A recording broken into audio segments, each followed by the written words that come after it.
It was a rainy Tuesday afternoon when I first saw Oliver Cartwright outside King's College London. He was leaning against the stone wall near the entrance, laughing with a group of friends. There was something about the way he held himself, confident, charming, perfectly at ease in his own skin, that made me pause. I was just a second-year literature student then, clutching a copy of Jane Eyre, rushing to get to my seminar.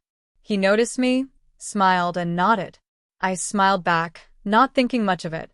3 days later, we bumped into each other again at the campus cafe near Somerset House. He remembered my name, complimented my coat, and offered to buy me a cup of coffee. I accepted, flattered. That afternoon turned into a 4-hour conversation about books, politics, and travel. He was magnetic, the kind of man who made you feel like you were the only person in the world that mattered. For the next few weeks, we were inseparable. We went for late-night walks along the Thames, watched films at the Curzon Soho, and spent Sunday mornings at Columbia Road Flower Market. My friends said I glowed when I talked about him. Even Mum seemed pleased, though Dad was more reserved. "You barely know him," he had said one night over dinner in our Clapham home. "Take it slow, Elsie." But how could I explain the way Oliver made me feel? Like I was finally seen. The first red flag came subtly. We were at a party in Camden, and an old friend of mine, Jamie, came over to say hello. He hugged me, just a friendly, harmless hug, and Oliver's jaw clenched. Later that night, he accused me of flirting, his voice sharp and eyes narrowed. I was stunned. "It was just Jamie," I told him. "We've known each other since secondary school." He didn't shout. Instead, he laughed coldly and said, "Maybe you don't realize how you come across, Elsie." I apologized. I didn't want to upset him. The next morning, he brought me flowers. "You just mean so much to me," he whispered. "I can't bear the thought of losing you." I forgave him. Of course I did. I told myself it was passion. He loved me. He was just being protective. But deep down, a small voice had started to whisper. And I would spend the next months learning to ignore it. The change didn't happen all at once. It was quiet, like mist creeping in across the river. One day you're laughing together in Borough Market over a box of salted caramel truffles, and the next, you're watching your every word. It began with my clothes. I had dressed the same way since sixth form, long coats, boots, vintage jumpers.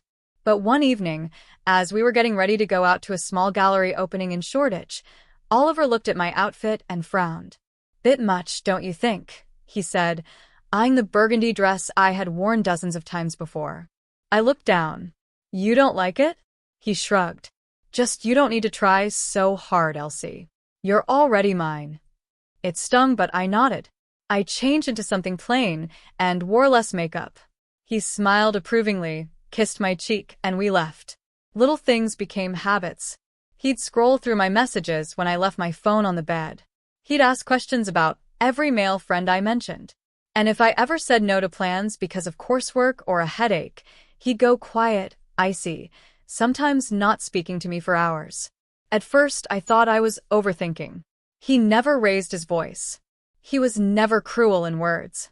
In fact, he'd always managed to twist things so that I ended up apologizing. My best friend, Zara, noticed before I did.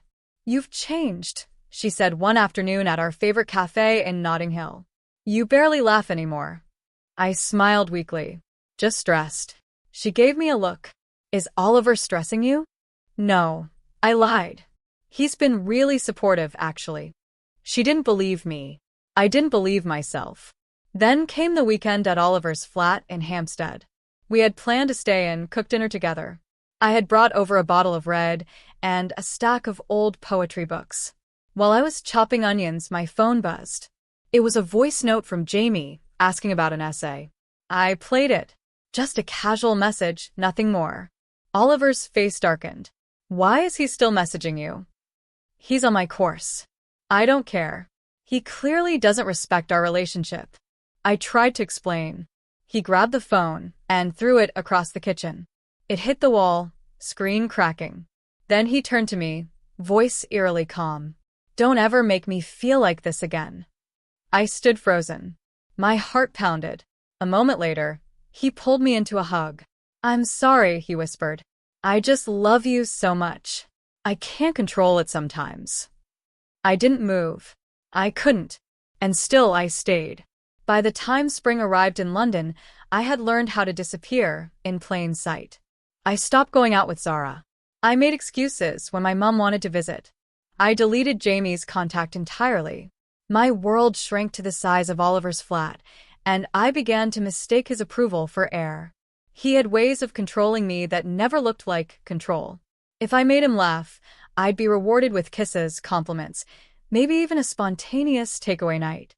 But if I annoyed him, which could be as simple as speaking while he was on his phone, I'd get the silent treatment, or worse, a cold, cruel smirk that made me feel microscopic.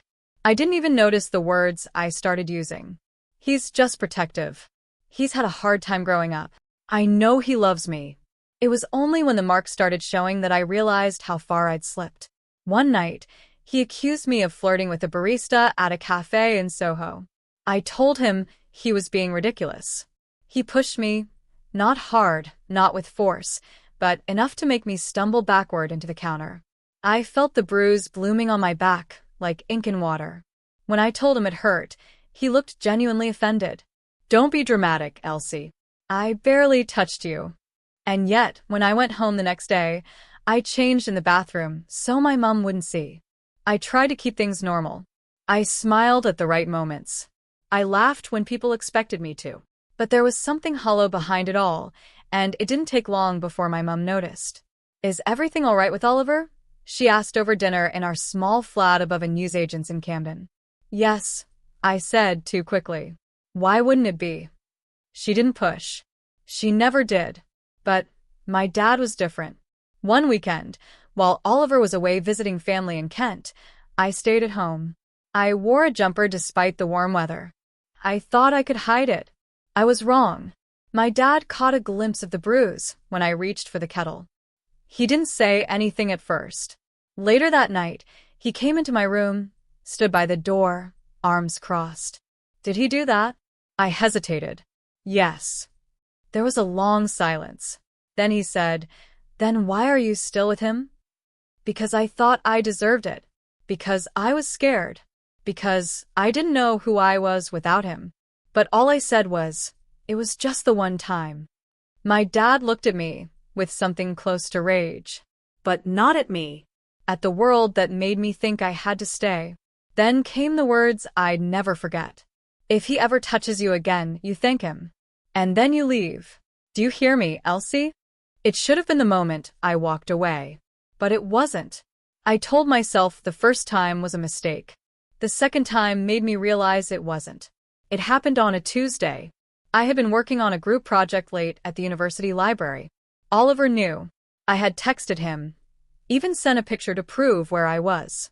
Still, when I got to his flat around 10, his jaw was tight and his eyes cold. "You said you'd be home by 9, he said.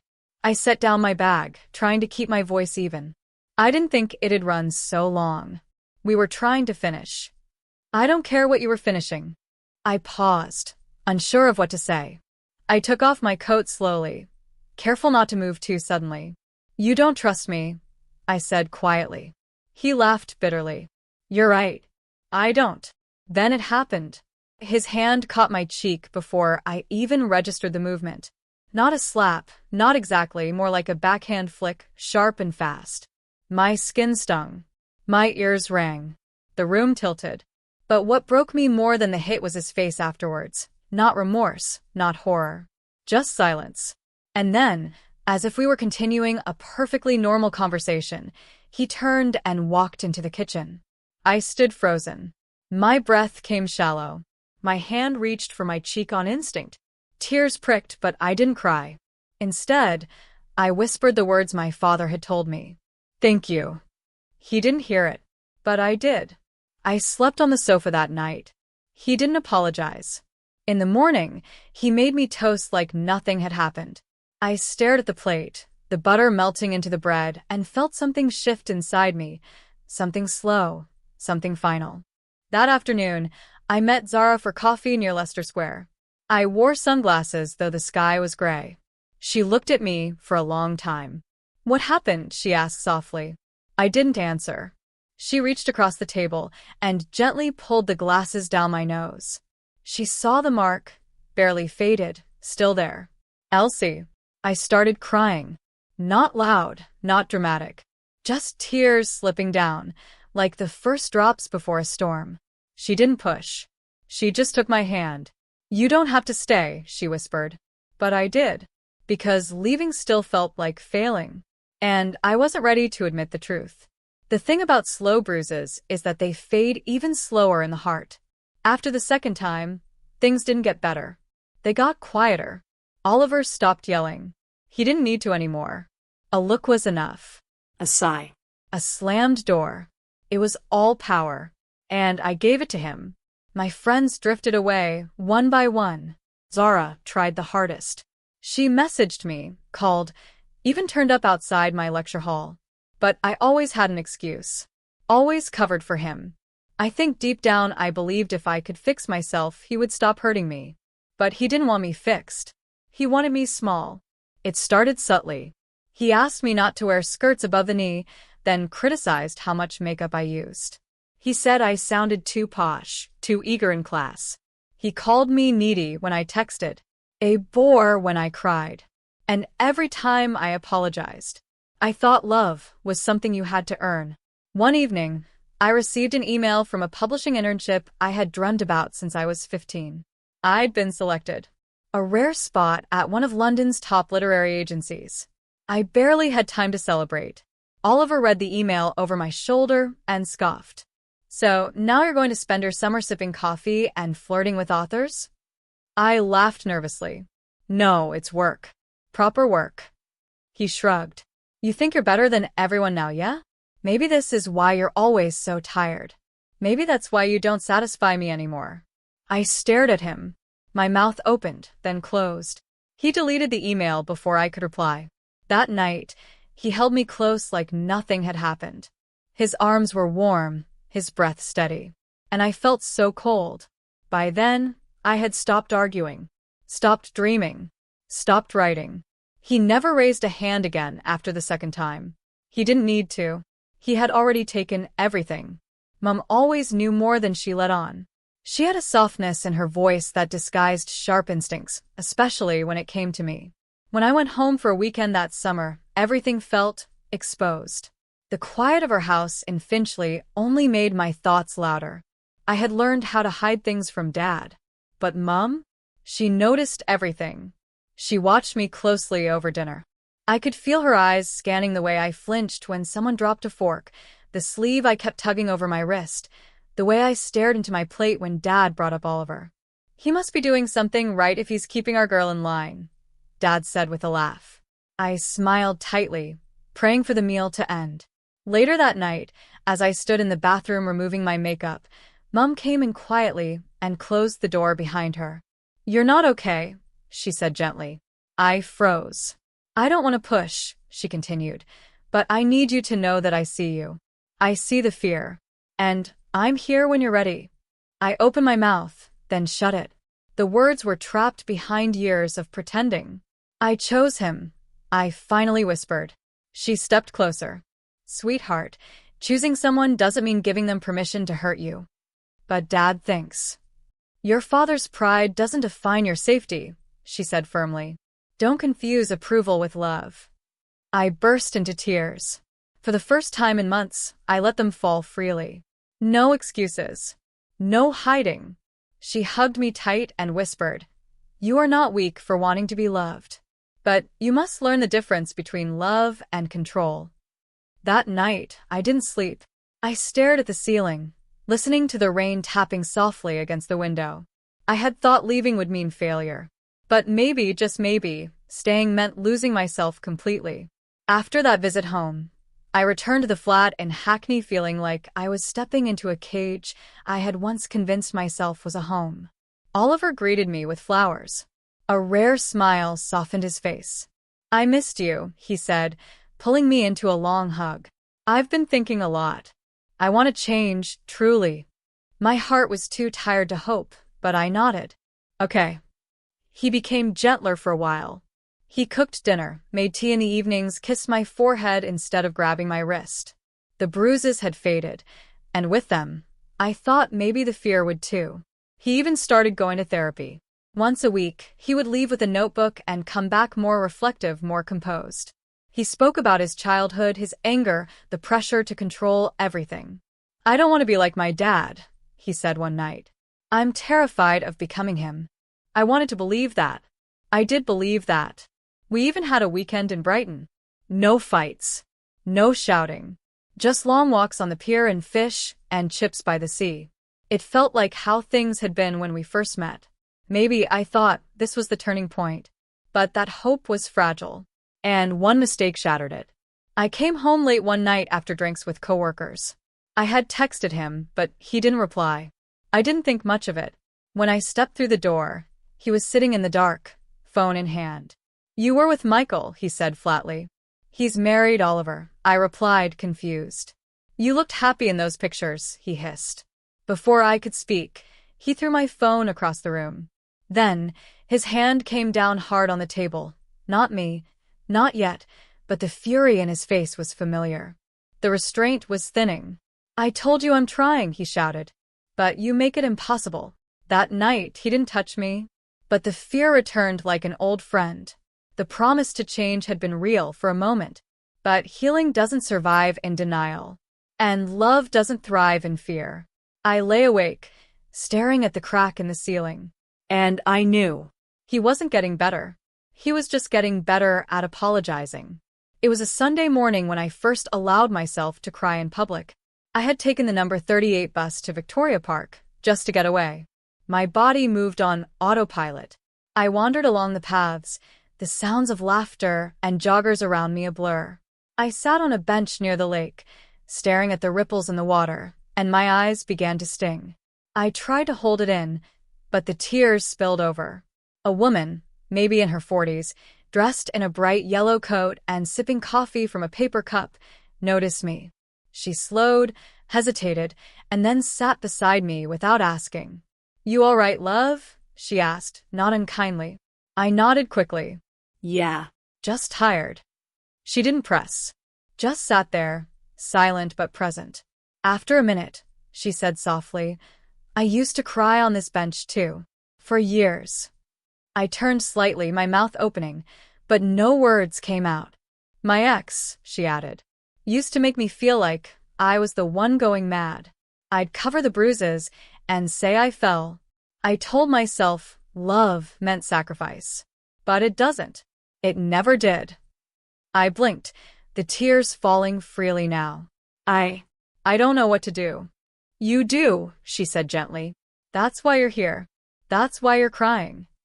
We sat in silence for what felt like forever. Then she said, "You don't need to explain yourself to anyone. But when you're ready, walk away. And don't look back." She gave me a napkin from her pocket and stood up. "I hope you never sit on this bench crying again. Not like this." As she walked away, something in me shifted. A stranger had seen me, really seen me, and instead of judgment, she offered truth. Simple, painful, freeing truth. I clutched the napkin in my hand and breathed in deeply. She was right. I did know. And I was finally starting to listen. That evening, I stood in front of my bedroom mirror, my mind racing. I had always thought about leaving him, but fear had held me captive for so long. Fear of being alone, fear of the unknown, and perhaps most of all, fear of what he might do if I left. But today, sitting on that bench in the park, something had changed. The woman's words, the truth she had shared, it had ignited something in me, a spark of courage I hadn't felt in years. I turned towards the phone on my bedside table. I knew what I had to do. I texted him, my fingers trembling as I typed, "I'm done. I can't do this anymore." I paused for a moment, staring at the message before hitting send. A mix of emotions surged within me, relief, fear, sadness, but also a strange sense of empowerment. It felt like I was finally claiming my life back. The reply came almost immediately. "What are you talking about?" he asked, the tone cold and dismissive. "Come on, babe. Don't be like that." His words hit me like a slap, but I didn't flinch. This time, I didn't feel the usual wave of guilt or confusion. "I'm leaving," I typed back, more firmly this time. "Don't come to my place. It's over." I set the phone down, watching the message disappear into the digital ether, but I didn't feel the usual weight of doubt. I had made my decision. It was over. I grabbed my coat, heading out into the cold night air, knowing that once I walked out of that door, there was no going back. I wasn't sure what the future would hold, but I was finally ready to face it on my own. They didn't talk much on the way to Elsie's parents' house in Finchley. Soft music played in the background, but more than anything, their silence was meaningful, filled with understanding, courage, and a shared belief that this was the first step toward freedom. When they arrived, her mother opened the door before Elsie had a chance to knock. As if she already knew. Without a word, she wrapped her arms tightly around her daughter, not as someone fragile, but as a woman who had finally chosen herself. The days that followed moved slowly. There were nights when Elsie cried quietly, guilt and doubt creeping back in.